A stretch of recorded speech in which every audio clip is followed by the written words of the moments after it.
العجل العجل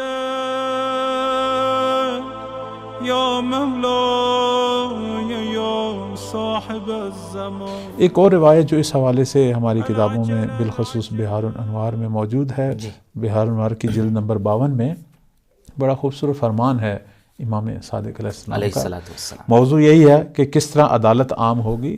تو مولا فرماتے ہیں کہ ہمارے قائم کے زمانے میں جب ان کی حکومت قائم ہوگی، لوگوں کے گھروں میں عدالت اس طرح پہنچے گی، یعنی ان کی حکومت کی عدالت، کہ جس طرح گرمی گرمیوں میں پہنچتی ہے اور سردی سردیوں میں پہنچتی ہے، اور گھر والے اسے روک نہیں پاتے، مجبور ہیں اسے تحمل کریں۔ تو اسی طرح مہدی کی حکومت میں صرف باہر عدالت قائم نہیں ہوگی، بلکہ یہ عدالت لوگوں کے گھروں میں بھی داخل ہوگی، اور لوگ اسے روک نہیں پائیں گے۔ یعنی ہر گھر کے اندر عدالت اسی طرح داخل ہوگی جس طرح گرمی اور سردی داخل ہوتی ہے۔ کس طرح داخل ہوگی؟ عدالت کے درس آئیں گے، عدالت والی تربیت داخل ہوگی، عدالت کے اثرات داخل ہوں گے۔ یا مولا یا صاحب الزمان۔